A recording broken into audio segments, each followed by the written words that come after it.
Halo semuanya, selamat datang kembali di channel aku. Jadi untuk hari ini kita ngomongin tentang UK Spouse Visa.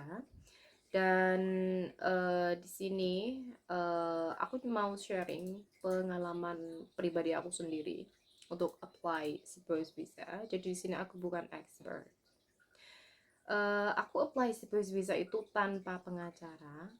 Jadi aku sama suamiku kita apply sendiri, kita cari informasi. Terus jadi sebelum apply spouse visa, aku harus make sure kalau paspor aku itu sudah diperbarui. Karena kan kalian seperti yang kalian tahu, aku punya masalah sama paspor aku yang lama waktu aku masih jadi TKW. Terus yang kedua itu harus ada tes bahasa Inggris, yaitu sertifikat bahasa Inggris, yang mana itu nggak sembarang tes bahasa Inggris. Jadi aku waktu itu lewat IDP yang ada di Jakarta sana. Itu kalian harus booking dulu, dan untuk biayanya aku sendiri lupa, tapi kalau nggak salah itu sekitar 2.300.000-an atau sekitar itu. Terus tesnya aku ambil yang B1, B1. Jadi sebenarnya kalau untuk spouse visa kalian bisa pakai yang A1 sama yang A2. Jadi itu menurut pengalaman aku sendiri yang B1 itu juga nggak terlalu sulit. Jadi itu ya listening sama speaking gitu. Jadi nggak ada writing, jadi nggak ada menulis. Terus lagi kalau untuk B1, kalian bisa coba cari di YouTube. Itu banyak banget tutorial B1 yang kasih kalian kayak tips-tips gitu. Jadi ya basically itu nggak sulit. Terus lagi ini bisa menghemat, karena nanti kalau kalian mau extend visa kalian itu kalian nggak perlu uh, ambil ujian lagi, nggak perlu ujian bahasa Inggris lagi, jadi kalian bisa pakai ini gitu. Kalau nggak salah juga bisa untuk apply ILR kalau nggak salah ya, namanya aku lupa. Itu pokoknya ada di Jakarta Utara kalau nggak salah ya, aku taruh aja nanti alamatnya di sini gitu. Terus untuk biayanya berapa, itu seingat aku nggak sampai 1 juta. Jadi untuk hasilnya sendiri itu 1 hari. Jadi hari ini tes, besok baru keluar hasilnya. Terus apa aja yang perlu disiapkan? Kalian harus booking dulu ya. Aku nggak tahu apakah kalian itu bisa langsung datang gitu aja, aku kurang tahu. Tapi untuk aku waktu itu aku harus booking dulu. Terus mereka bilang sama aku harus bawa paspor asli aku sama foto ukuran berapa aku lupa. Oh ya, untuk tes bahasa Inggrisnya itu hasilnya nggak langsung keluar. Jadi hasilnya itu beberapa hari setelah ujian, jadi mungkin sekitar 1 minggu itu baru keluar. Jadi hasil ujiannya itu nggak ada nilai, hasil ujiannya itu antara lulus dan nggak lulus, itu aja. Terus dokumen apa lagi? Dokumen yang perlu aku siapin waktu itu ya, paspor, tes bahasa Inggris, tes negatif TBC. Setelah itu foto pernikahan, terus foto-foto aku bersama-sama suamiku, bukti kalau aku udah nikah sama dia, surat surat nikah. Terus karena aku udah punya anak juga, jadi aku sertain semua foto-foto aku sama anak aku juga. Terus pokoknya kayak relationship evidence ya. Jadi chattingan kita sehari-hari, terus bukti transfer uang. Karena kan aku disupport 100% sama suamiku yang dari Inggris. Karena aku sendiri nggak kerja di Indonesia. Terus ini dokumen semuanya itu harus dalam bahasa Inggris dan itu harus diterjemahkan oleh penerjemah yang tersumpah. Jadi kalau misalkan ada dokumen yang udah dalam bahasa Inggris, itu kalian nggak perlu terjemahin lagi, itu nggak apa-apa karena udah ada bahasa Inggrisnya. Contohnya apa? Marriage certificate, jadi itu surat nikah, itu kan ada bahasa Inggris sama bahasa Indonesia. Jadi kalian nggak perlu terjemahin. Terus kayak akte kelahiran, karena aku sama suamiku itu LDRan selama lebih dari 2,5 tahun. Jadi pas waktu suamiku mau berkunjung ke Indonesia, waktu itu kebetulan corona pas masuk, jadi akhirnya di cancel. Dan setelah itu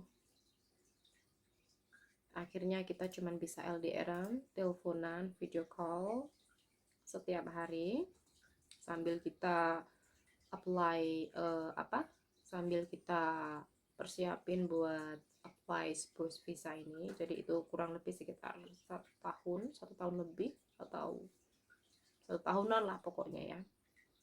Akhirnya semua dokumen udah terkumpul.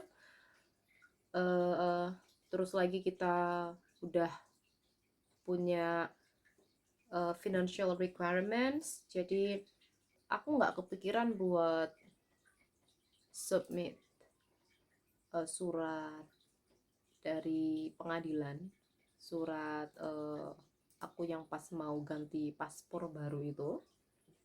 Tapi tiba-tiba aku kepikiran sama hal itu karena aku takutnya nanti terjadi masalah. Jadi akhirnya kita putusin buat submit dokumen yang dari pengadilan itu. Jadi karena itu bahasa Indonesia, aku harus terjemahin dulu ke bahasa Inggris. Setelah itu aku submit barengan sama yang aslinya. Jadi ada yang terjemahannya sama ada yang bahasa Inggrisnya. Kurang lebih waktu itu sebenarnya nggak lama ya untuk visa aku di approve. Jadi aku biometriknya itu tanggal 23 Juni 2021. Terus aku dapet beberapa email, ya email normal ya. Itu sekitar 7 hari setelah 7 hari atau 10 hari sekitar aku setelah biometrik. Tapi itu cuman email sederhana aja, maksudnya itu cuman email biasa aja gitu yang bilang katanya aplikasi spouse visa aku itu udah diterima sama mereka, terus ini masih dalam mereka siapin buat dilihat gitu ya. Setelah itu aku nggak denger apa-apa lagi. Jadi mereka itu nggak telepon aku, mereka nggak telepon suamiku, mereka nggak ada email-email apapun. Terus tanggal 27 Juli 2021 itu aku dapat email sekaligus SMS yang bilang kalau mereka itu udah ada keputusan buat visa aku. Jadi kalau misalkan aku itu nggak pakai jasa kurir, aku bisa datang ke VFS untuk ambil. Tapi kalau aku pakai jasa kurir itu mereka maksudnya aku tinggal tunggu aja di rumah gitu. Jadi waktu itu kan aku VFS-nya yang di Bali, tapi beberapa hari setelah aku biometrik itu kan Indonesia kan lockdown, jadi otomatis VFS itu tutup. VFS itu tutup. Jadi pas tanggal 27 Juli itu VFS yang buka kebetulan cuman yang ada di Jakarta. Jadi karena aku bayar pakai jasa kurir, aku bayar jasa kurir. Jadi aku nggak perlu nunggu sampai VFS yang di Bali buka. Jadi mereka dari Jakarta langsung kirim paspor aku ke alamat aku yang ada di Banyuwangi. Terus pas aku dapet kalau nggak salah itu tanggal 29 Juli, akhirnya aku dapet paketannya tuh sampai Jakartanya itu sampai paspor aku lihat di situ alhamdulillah visa aku di-approve di situ. Sebenarnya ada suratnya ya, jadi di situ ada suratnya, nanti kalau pas kita terbang di border gitu itu ditunjukin gitu. Itu sebenarnya keputusannya udah diambil sekitar dari tanggal 19 Juli 2021. Jadi kenapa baru sampai ke aku tanggal 27 Juni emailnya itu, karena waktu itu VFS yang ada di Indonesia semuanya tutup kayak gitu.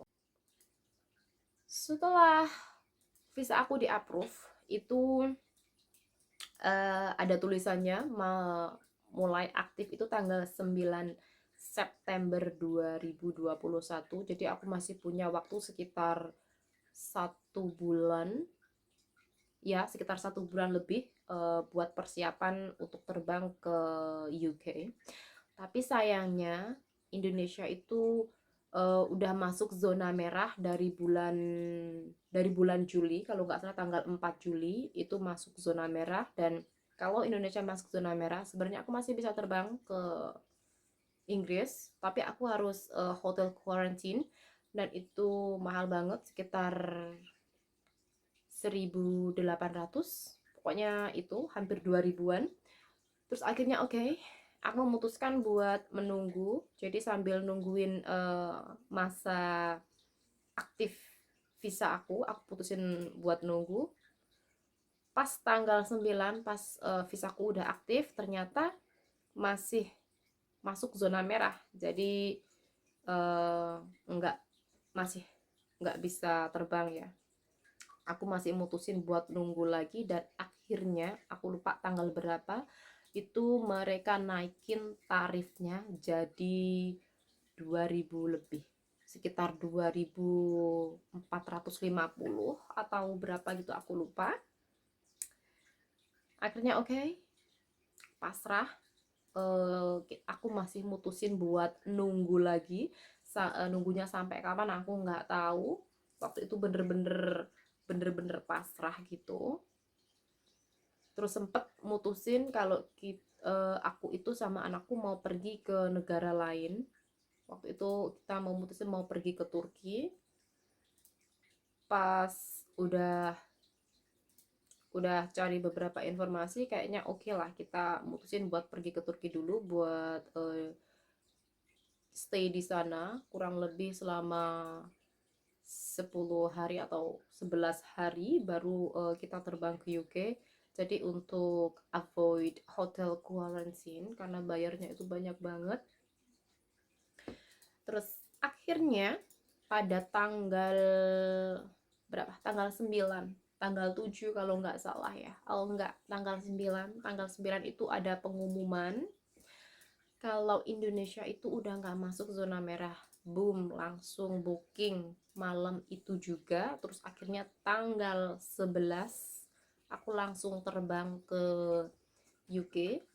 Aku nyampe di UK-nya sendiri itu tanggal 12. Jadi tanggal 11 itu Indonesia masuk zona hijau gitu. Terus ya akhirnya aku kuarantin di rumah selama 10 hari.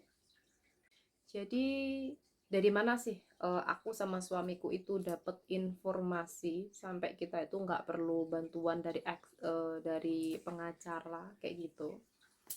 Itu kebetulan suamiku cari infonya itu dari Facebook. Jadi di Facebook itu ada grup ya tentang imigrasi Inggris, dan itu adminnya, dan di sana itu apa ya, super ngebantu banget. Jadi kalian nggak perlu keluarin banyak uang sewa pengacara atau hal yang lainnya kayak gitu. Jadi kalian tinggal tanya apa aja di sana, tapi yang make sense ya, jangan yang jangan